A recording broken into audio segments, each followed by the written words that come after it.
Masih bersama saya Adini dan kembali kami sampaikan berita Padang hari ini.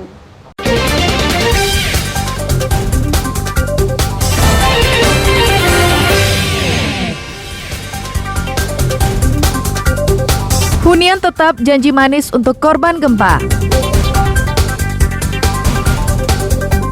Jam dinding unik karya 3 anak muda PAU.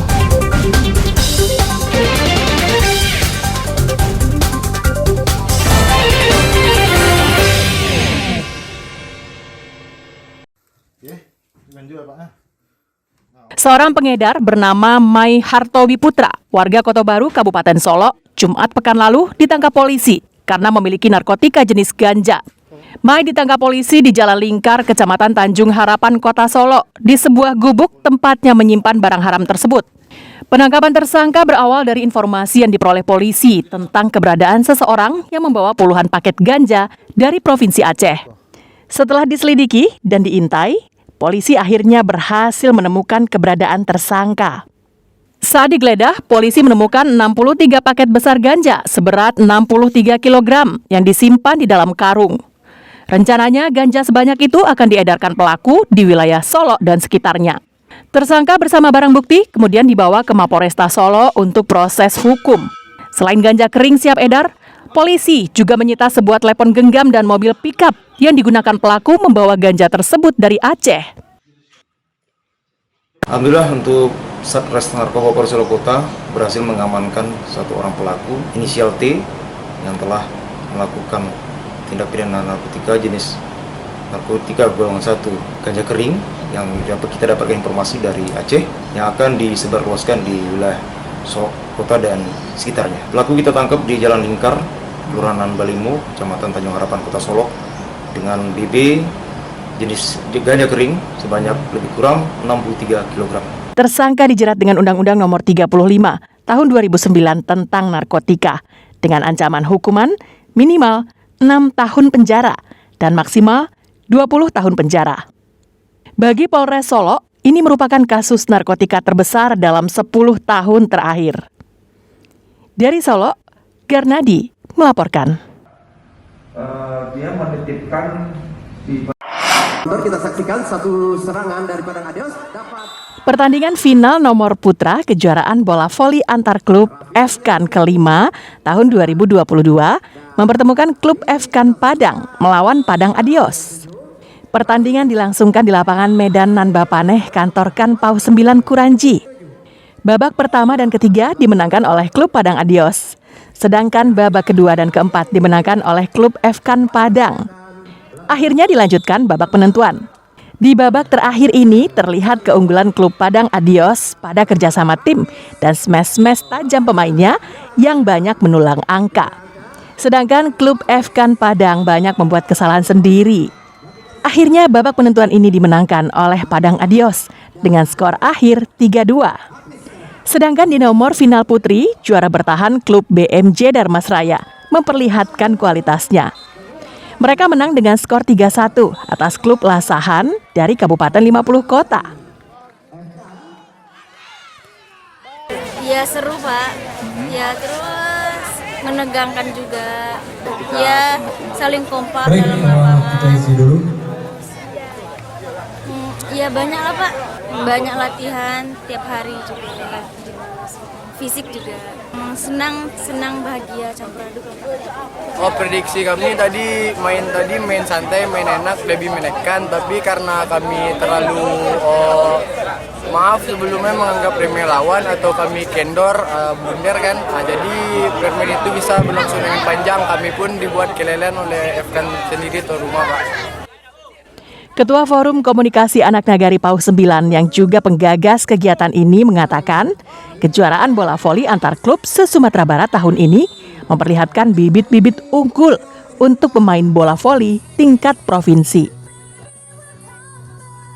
Ya, terbukti hari ini memang sebetulnya kita memiliki potensi atlet-atlet volleyball. Ini adalah peluang bagaimana kita membangkitkan batang terandam. Ya, volleyball kita yang selama ini sudah tidak bisa berbicara tingkat nasional. Kita lihat hari ini kita punya aset itu, punya potensi itu. Tinggal bagaimana kita, ya baik itu cabang olahraga pengurus, cabang olahraga provinsi, kota, kemudian dengan pemerintah, yang sinergi pemerintah provinsi sampai pemerintah kabupaten kota. Karena sinergikan ini. Juara 1 mendapat hadiah uang tunai 15 juta rupiah dan piala bergilir. Sedangkan juara 2 mendapat hadiah uang tunai 10 juta rupiah.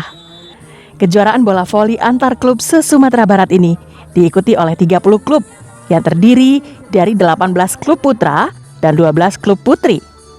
Ini merupakan ajang tahunan dengan tujuan utama mencari bibit-bibit muda atlet potensial bola voli untuk tingkat provinsi, membela nama Sumatera Barat di tingkat nasional. Lauda Juhardio Anse melaporkan dari Padang.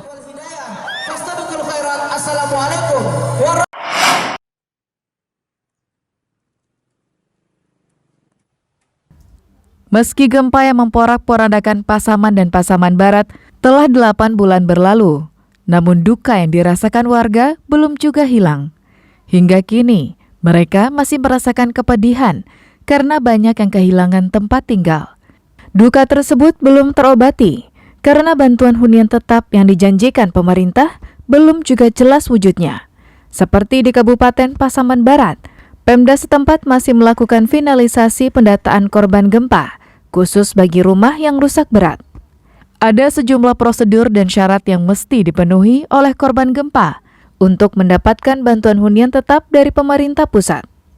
Bantuan tersebut berupa pembangunan kembali rumah mereka yang rusak berat di lokasi semula dengan anggaran 50 juta rupiah per unit. Pemerintah pusat melalui Badan Nasional Penanggulangan Bencana akan membangunkan kembali rumah tipe 36 dengan standar ramah gempa. Rusak berat adalah menjadi kewenangan BNPB pusat, di mana nanti lahan untuk membangunnya disediakan masyarakat. Berarti kita tetap di lokasi itu karena penanganannya berdasarkan in situ, tetap di lokasi di rumah yang rusak itu.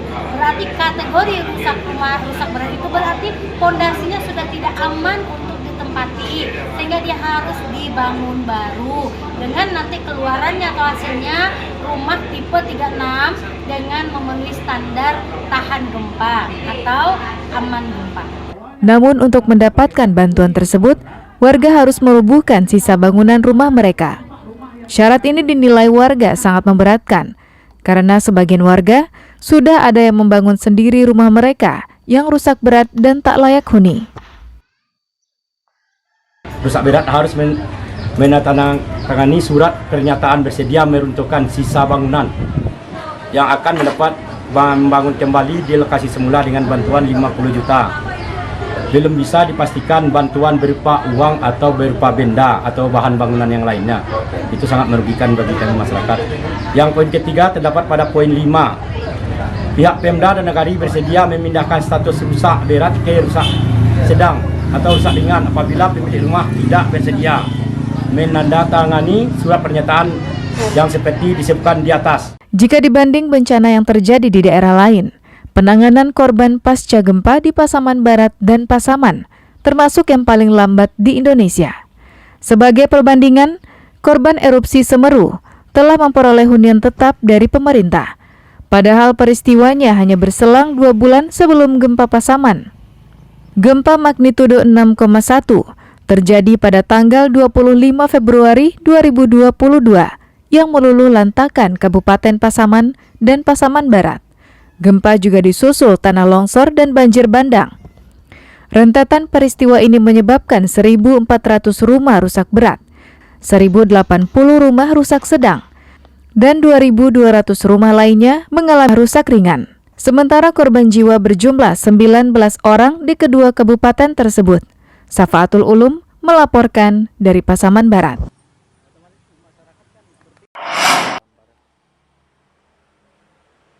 Tiga anak muda di Kelurahan Limau Manis, Kecamatan Pauh, Kota Padang, menyulap kayu menjadi jam dinding estetik. Kayu yang dipakai jenis FCL yang mereka beli di toko bangunan atau di tempat perajin kayu. Kemampuan ini mereka peroleh berselancar di dunia maya. Mereka berbagi tugas untuk mengerjakannya. Zul membuat pola jam di atas kayu. Dani memotong kayu yang sudah dipola. Dan Ihsan mengamplas kayu yang sudah dipotong berbentuk jam dinding setengah jadi. Setelah itu, jam dinding dicat dengan warna transparan, kemudian dipasangkan mesin. Bentuk dan ukurannya beragam, mulai dari bulat, petak, hingga sesuai pesanan konsumen. Untuk pembuatan satu buah jam dinding estetik, 3 anak muda ini menghabiskan waktu hingga 3 jam, tergantung bentuk dan ukurannya. Sebuah jam dinding dijual dengan harga bervariasi, mulai dari Rp80.000 hingga Rp250.000, tergantung bentuk dan ukurannya. Mereka tak membuka gerai khusus untuk menjualnya, tapi hanya dipasarkan melalui media sosial. Dengan cara itu, jam kayu karya mereka telah dijual ke beberapa kota di Sumatera Barat, bahkan ke beberapa provinsi. Lihat dari internet, ya. Jadi nggak semua kami tiru penuh. Jadi adalah campuran dari dede kami juga. Kalau untuk 1 jam kurang lebih 3 atau 2 jam. Ada juga yang sesuai pesanan, ada juga yang ide dari kami. Kalau harga 1 jam mulai dari 70.000 sampai sekarang ini sekitar 250, Bang. Apa yang dilakukan 3 anak muda ini patut dicontoh para remaja lainnya. Mereka bertiga selalu berinovasi dan melakukan hal-hal yang berguna bagi masa depannya. Alfi melaporkan dari Padang.